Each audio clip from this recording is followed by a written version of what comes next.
I have exciting news. The Brighter Side of Education is now officially CPD accredited, which means you can now earn continuing education credits just for listening. So stay tuned for details to learn how to claim your credits. Your professional development just got a little easier. In a world where keyboards rule the classroom, have we forgotten one of the simplest yet most powerful tools for learning? Today we'll explore how handwriting shapes the brain, boosts literacy, and may just hold the key to unlocking every child's full potential.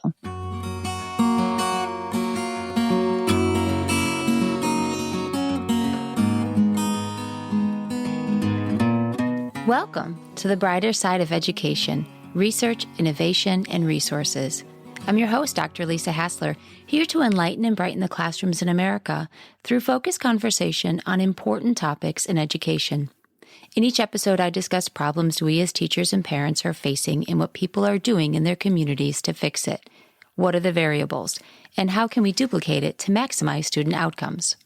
In an era where tablets and keyboards dominate classrooms, handwriting instruction is quietly disappearing from many early education programs.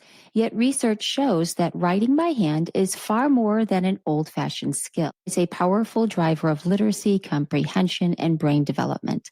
A landmark study by Karen James at Indiana University found that forming letters by hand activates neural pathways for reading and language in ways that typing does not. Similarly, Virginia Berninger's 2012 University of Washington study revealed that students who practiced handwriting wrote more words, expressed more ideas, and wrote faster than peers using keyboards.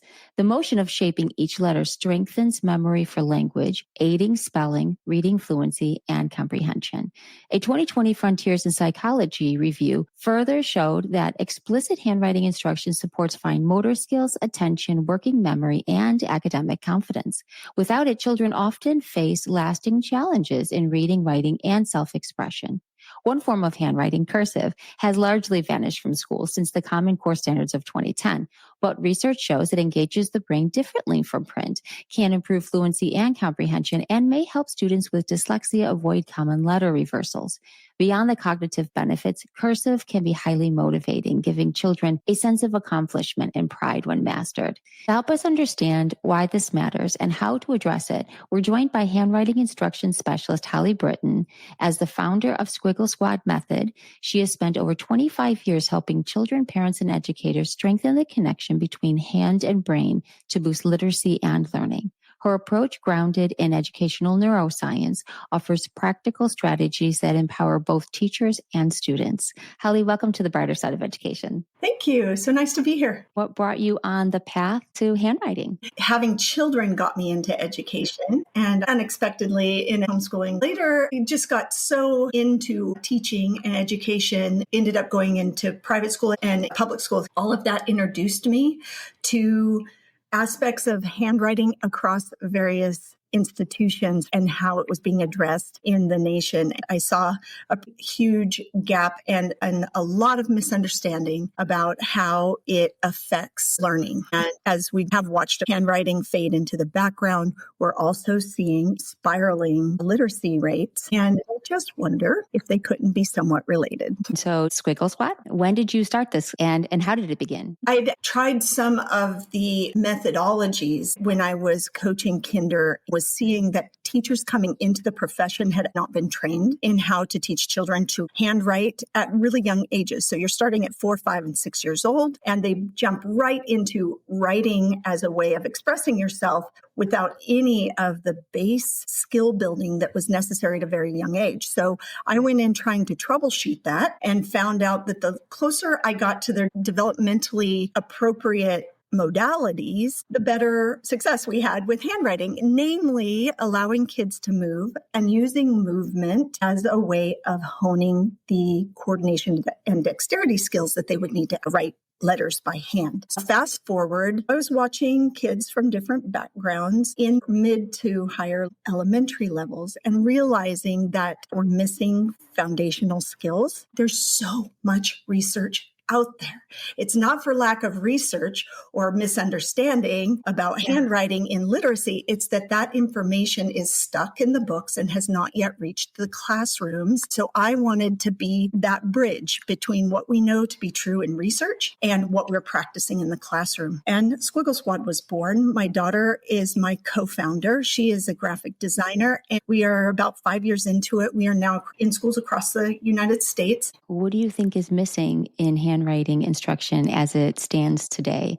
What kind of gaps have you seen, and how do you see it show up in other aspects of students' learning? Not to be too cavalier about this, but we're actually missing handwriting instruction. Yeah. It's not being explicitly taught, and it's not being championed as a tool for literacy learning. It's been pushed to a back table, if at all. It's been expected that the kids will just pick it up as they go. We show them a symbol that we call a letter, and we expect them to make it as if they know how to form it correctly. So effectively, they are drawing shapes. So there's no efficiency. There's no attention to sizing or spacing, to baseline and capital versus lowercase. All of that affects legibility. And if it's too hard for a child to do, they're not going to want to do it. And instead of teaching them how to do it and showing them properly and then giving them the practice to do it, the teacher simply sees the messy writing and says, I know you can do better. Go change that.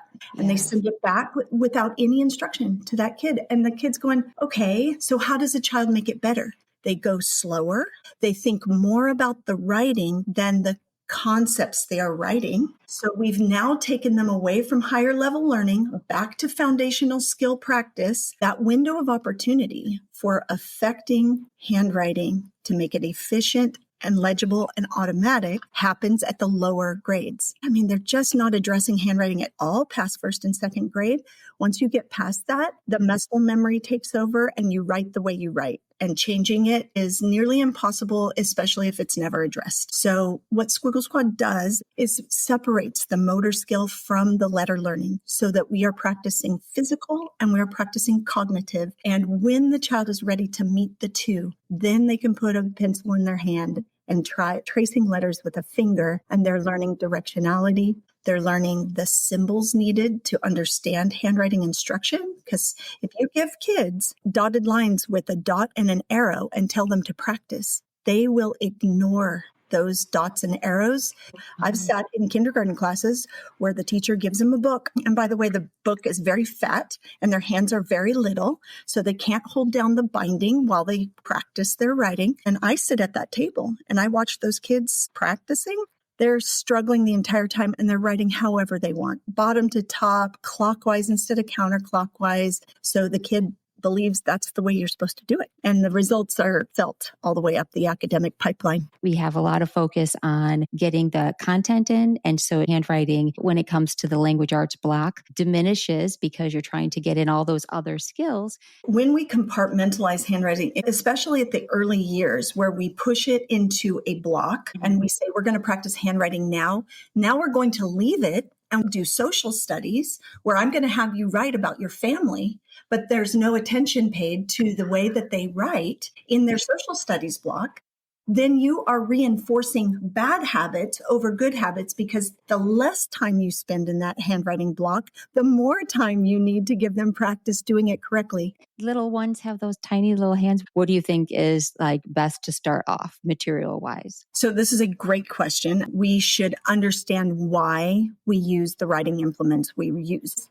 I like to say, don't start a habit you have to break. If a child can, let them. If a child at the age of 4 can hold a standard size pencil and form letters with little effort, there's no reason for me to go to a small pencil or a fat pencil or even a crayon, though it does help hand strength a lot to use fatter, smaller things. You can use those as tools for developing the skills that they need, or the strength, the coordination, the dexterity. If they struggle with dexterity and they can't pinch their fingers around a small pencil, then give them a fatter pencil.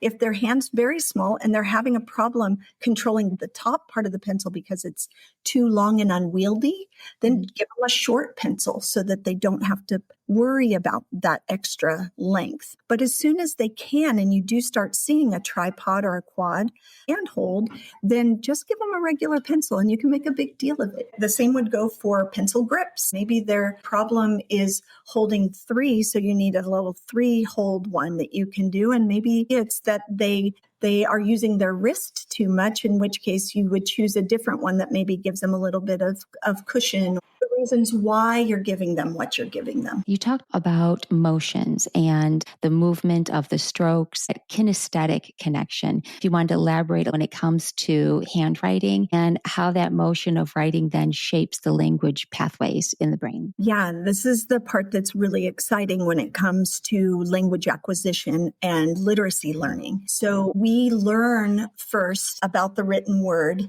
through our eyes and our ears, and eventually what we pronounce. So all of that is coming fairly naturally and then acquired more so when a child is read to, seeing print in front of them. And then slowly they begin to make that association with the squiggles they see in a book or on paper to the sounds that they're hearing from the mouth of an adult reading to them.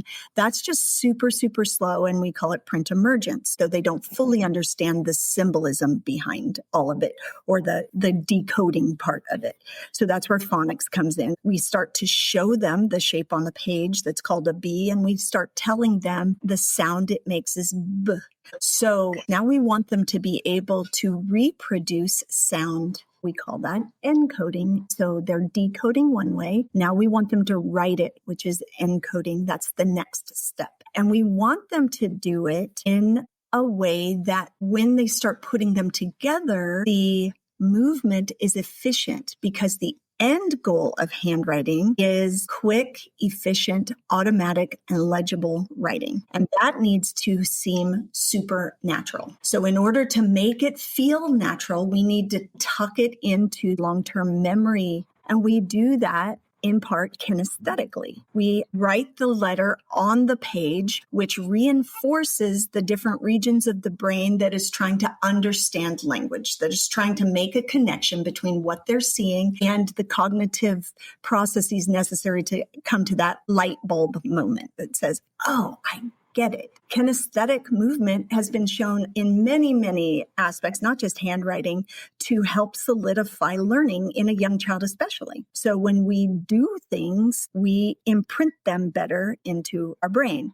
So when they are physically ready to hold a pencil and make movement, then we can start using the kinesthetic connection to help them understand how language is used on paper. And what handwriting instructors should be aware of is that when you're teaching a child a letter, you in your mind know that that letter is going to attach to another letter, that's going to attach to another letter, that's going to become a word and a sentence and a paragraph. So even though a child doesn't understand that, it's really important that the efficiency of that first letter is such that they're set up for the next letter and the next letter. Because in the end, we want that hand to flow so that it can be used as a tool for thinking, learning, and communicating. And if our hand doesn't flow, then our thoughts can't flow. We need it to be so automatic that we can think about what we're thinking and not about how we get it on paper. There's ownership when it comes to writing. If you've created a paper and you write it handwriting first, your summary, your outline, your ideas, you have more ownership. It stays in your memory for recall longer, better. I think that teachers of young children need to know that they're giving them a tool for the rest of their life. It accesses a part of your brain that nothing else can access. So we know people, when they need to think deeper, they go to handwriting. They say that handwriting mastery doesn't happen until sometimes in the middle school grades and sometimes higher. What kind of tips do you have for teachers or parents whose child may be struggling with legible handwriting? Broadly speaking, the best thing that you can do for a child is to evaluate the issue at hand, whether it's legibility or sizing or directionality. Start big and get smaller by doing large muscle movement, making those stroke movements in the air, tracing them large on big pieces of paper, get them coordinating their eye and their hand with a little bit of guidance, and allow that that physical movement to happen before you're asking them to reproduce it from memory. And then you start to shrink everything in from the sides and bring it down to the hand on pencil. Once you get to writing letters, you don't want to write too big because you start drawing that letter instead of writing it like a letter. So we do want to play with those sizings a little bit, make sure that the directionality is not an issue for that kiddo. More times than not, it is. Top to bottom and clockwise circles are the most common, but it's also excessive pencil lifts.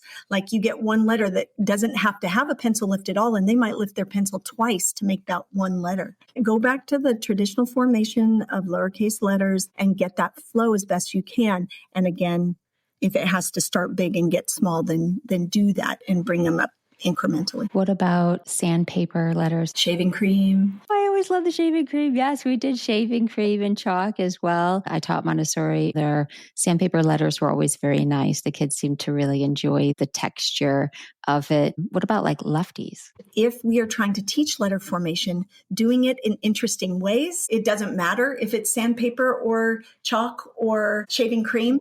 You are getting them to move their muscles in the direction you want them to move their muscles. So you're still improving muscle memory in the direction associated with handwriting or letter formation strokes. I do have a lefty. And when I asked him about designing a handwriting program for lefties specifically, I said, is there anything that you would recommend that I design into this program that would have helped you as a lefty? And he said, well, Mom, just the first thing is don't let them write over the top of their hand. So, you know how lefties sometimes will hook their hand over the top of their fingers in order to sort of pull the pencil across, ostensibly to keep it from smudging. But what I have seen is it has more to do with the push-pull aspect of writing, because they somehow have figured out that pushing across motion is easier for them than to get underneath and pull it across. In the end, what our end objective is that they have this automatic, efficient writing, but also comfortable. We don't want to cause any kind of carpal tunnel or pressure. We want to build up longevity in a way that they can sustain it over the course of their lifetime without hurting themselves. I have a left-handed son, and he definitely did the hook over and was always very annoyed with like spiralies on the left. And when you were talking about having to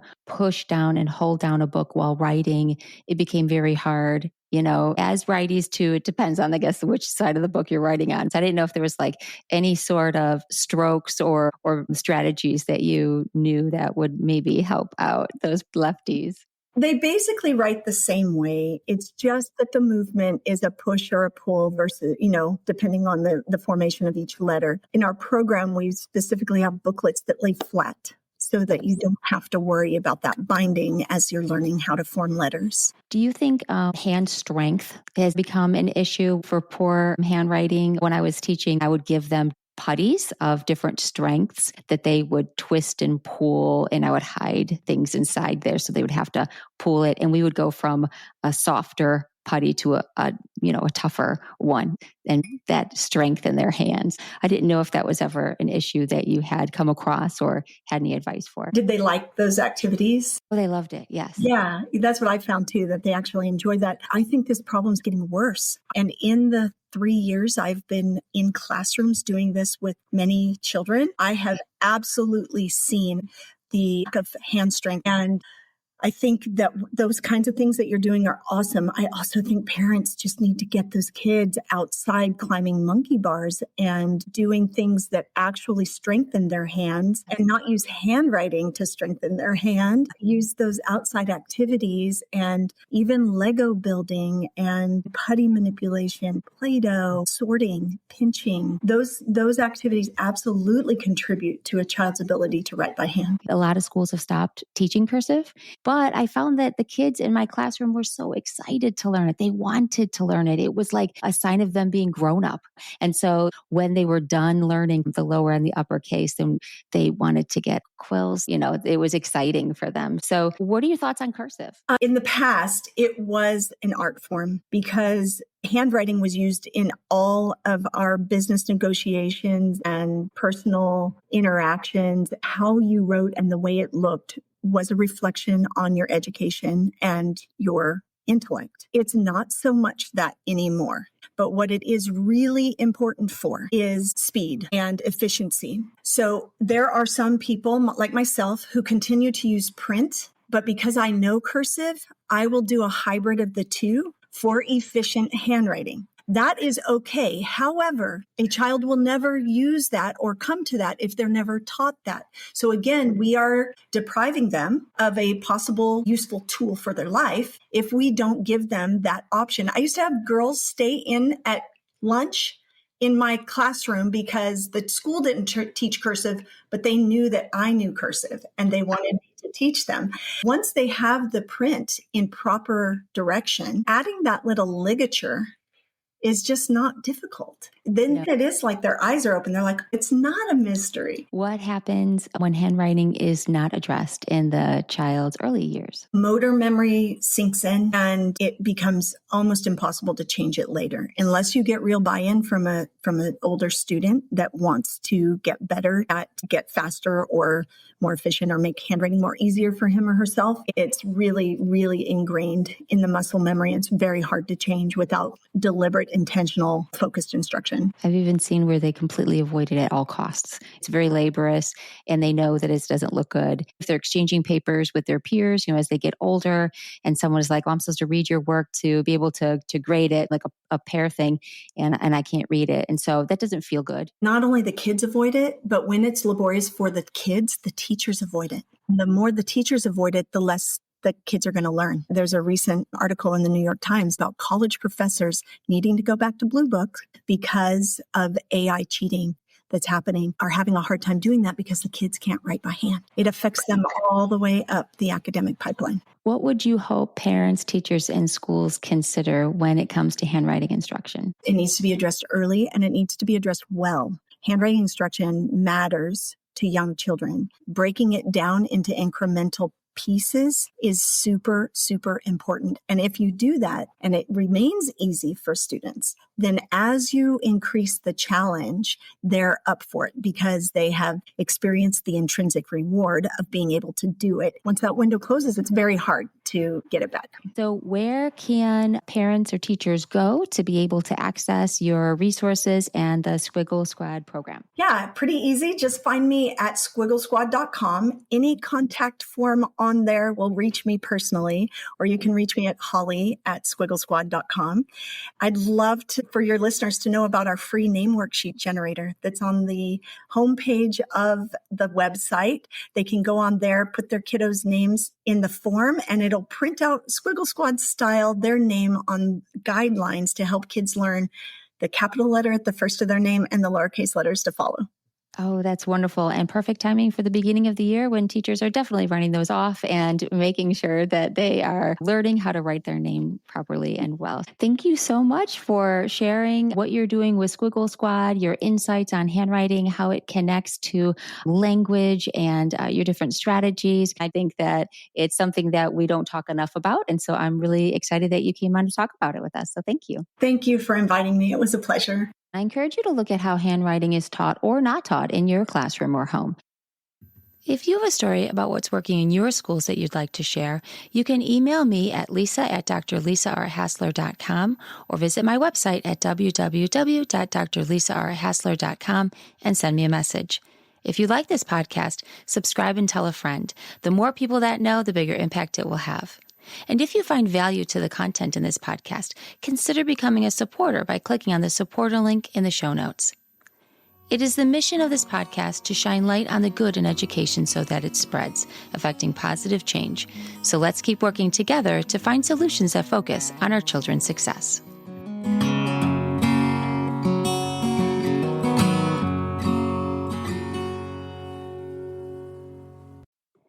Thanks for listening to today's episode. These conversations, insights, and resources are valuable professional development, and now they officially count. So here's how it works. Specific episodes are marked as CPD eligible, and after listening, you'll be able to download a certificate of completion. This can go towards your required annual learning hours. So head to the show notes, and there you'll find the link and unique episode code needed to claim your certificate.